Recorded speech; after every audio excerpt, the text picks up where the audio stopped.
Welcome to another episode of the Uncle Greg Show and Podcast, where we talk about all things personal safety related in the Black community. On today's episode, the Buffalo shooting.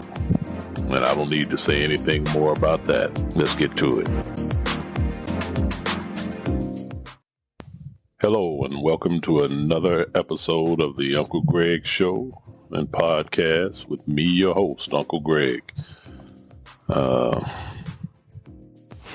recording this episode today, both angry and hurt over the events that took place in Buffalo, New York, where we were once again victimized by a hate crime, which, believe it or not, is happening a lot more often than you know. I've always considered myself more or less a protector, particularly as it comes to, or when it comes to our community and our people, that being the Black community. And it was no wonder that this weekend following this event, I received numerous phone calls, not just to express anger about what had happened, but on how to protect yourself in these type of situations. And believe it or not, there are ways you can protect yourself, and I'm going to get into that in great detail, not just on this podcast, but I'm going to put together a series of active shooter situations and discuss the situations and discuss the best way you can defend or protect yourself in these situations, because it's going to happen again. And without a doubt, we're going to be the targets. Don't think that this guy is the only one that's been planning this. And as things develop and you learn more about him, you can see he planned this incident for months in advance. He did his recon. And one thing I always say about every incident, there are always warning signs. And there were plenty with this guy. It's just the people that should have acted on these warning signs didn't. And that starts with his parents. The similarities between this guy's pre-planning and the pre-planning that was done at Columbine are eerily similar. And in both instances, there were situations where it hasn't come out in this case, but in Columbine, it definitely did. The parents were well aware that their kids were up to something and didn't do anything. Now, you ask me, how do I know this? Because I was a law enforcement officer in Colorado. The time of Columbine, I remember I was in a domestic terrorism class the day Columbine took place, and I was arguing with an FBI agent who was teaching the class about the biggest threat to America at the time, which he was overstating, were Black gang members. And I told him the biggest threat to America are these white boys with guns at these schools shooting and killing people. And I was basing that on the fact there had been two previous incidents, one in Paducah, Kentucky. I don't remember where the other one was. But just as I was stating that, we were arguing about that point.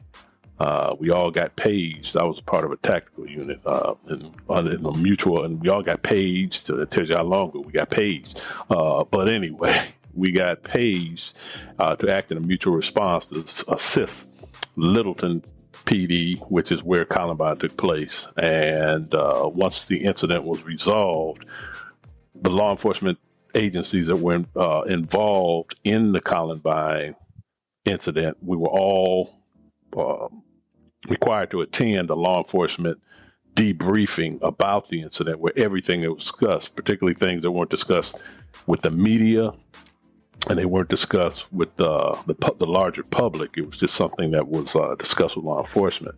And as I was listening to all this different information, it was clearly obvious that the parents knew something about what was going on at Columbine. They knew their sons were building or acquiring weapons. They knew their sons were building pipe bombs, even so much so that one of the parents found pipe bombs in his son's room and took his son out to the park to detonate them because he didn't want to have them in the house. Yeah, but no one said anything. And they both had a previous history of harassment. And I'll give you something else to think about that's never been discussed. The Columbine shooting was also a hate crime, or it had a hate crime component to it, because one of the victims, God rest his soul, Isaiah Scholes, a little black kid that attended the school, they racially harassed this kid over a period of time, so much so that his sister went to the principal to complain about the racial harassment that her brother was receiving from these two guys, and the principal did nothing. But as a result of that, when the Columbine incident took place, one of the things both of them were heard saying is, "Where's that little N-word?" They were actively seeking him, and once they found him, they shot him. So if you think that these incidents don't affect us by and large, or they're random, you need to think again. Obviously, this was a hate crime, and if you're wondering why it was so quick to be designated as a hate crime, think about this.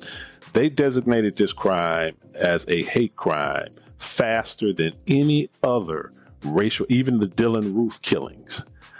You usually get the same law enforcement response that, hey, we're going to complete an investigation. It might not be, and then a few days later they let you know, or they tell you whether it's a hate crime or not, whether they're going to classify it as that.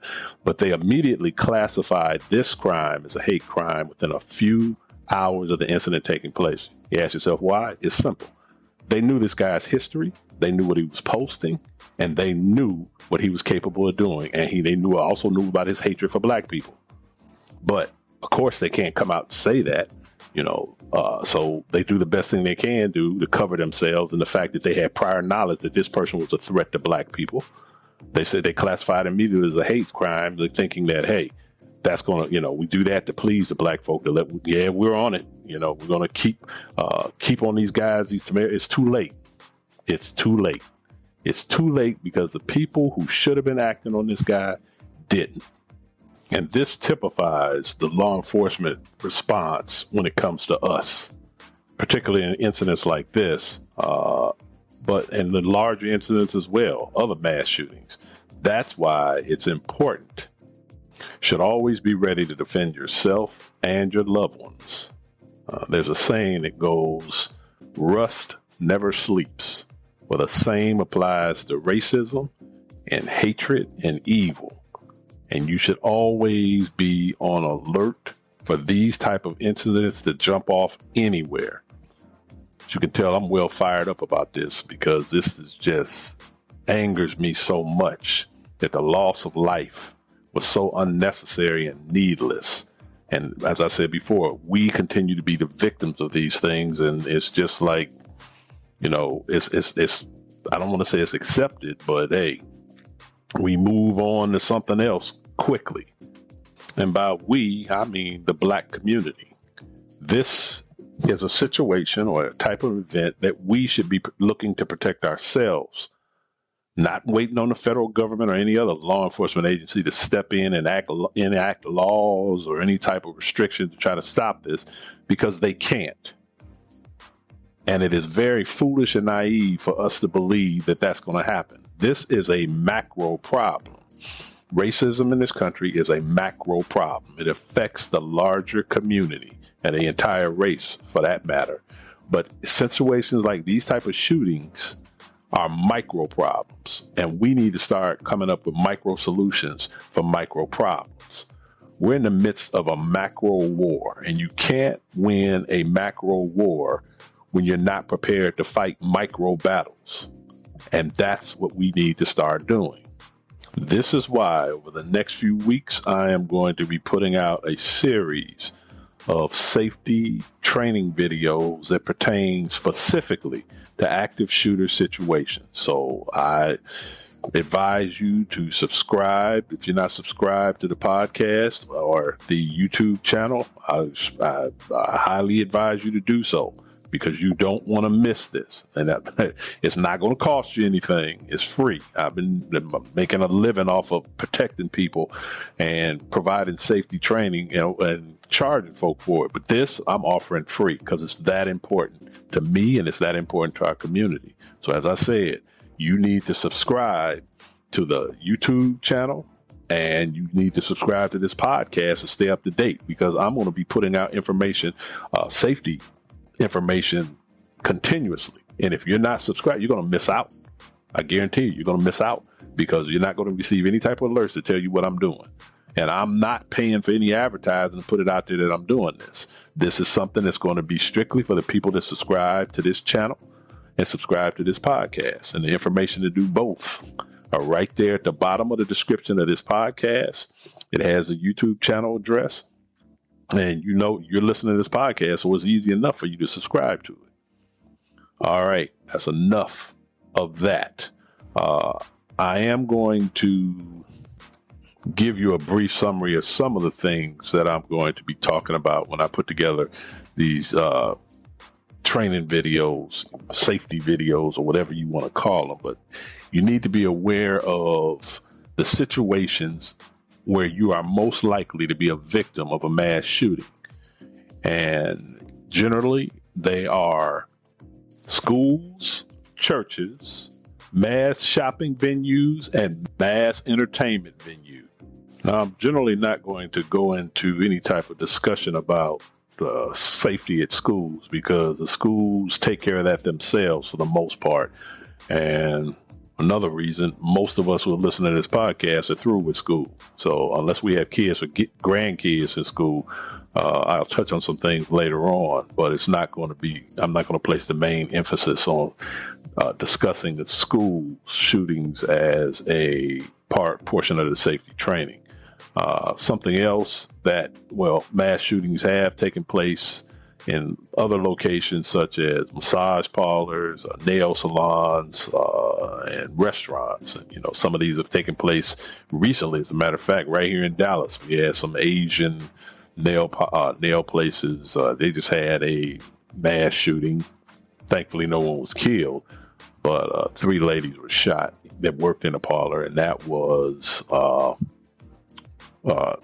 is being classified as a hate crime.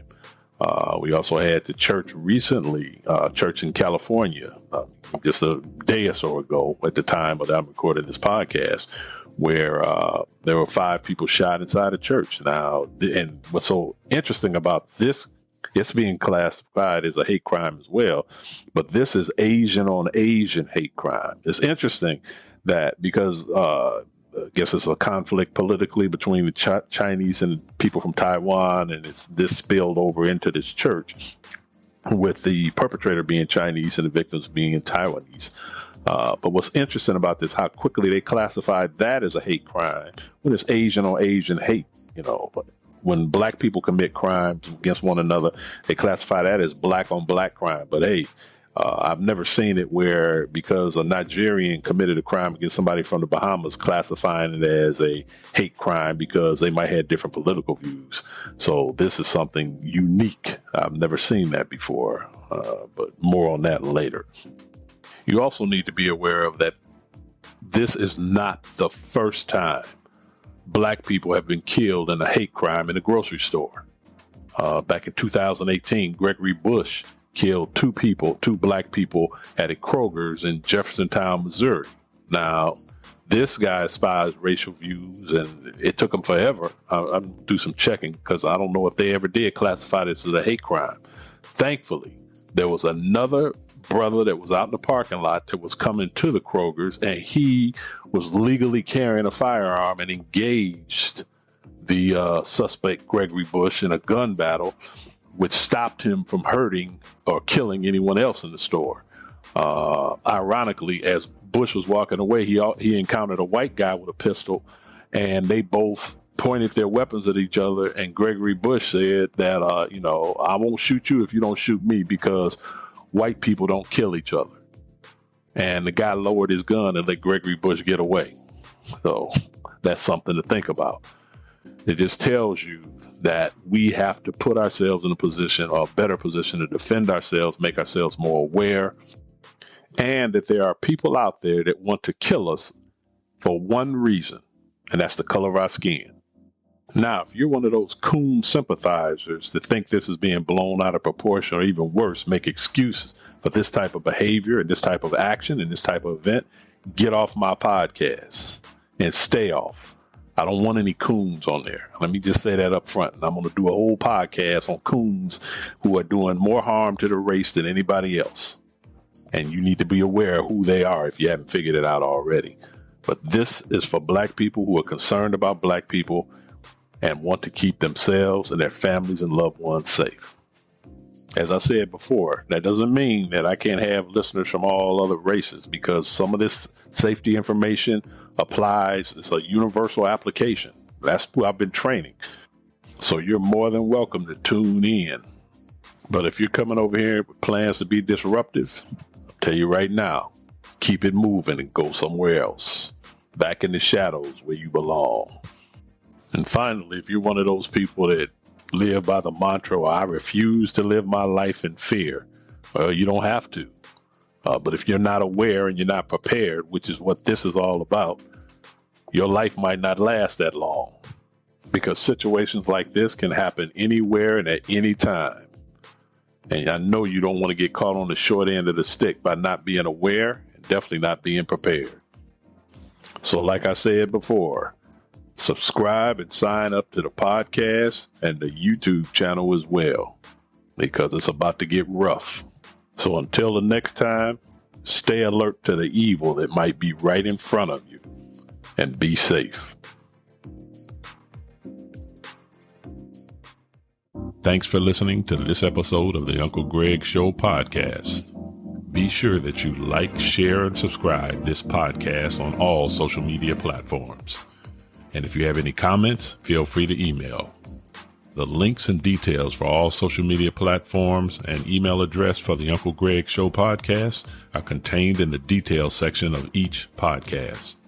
Thank you for listening, and be safe.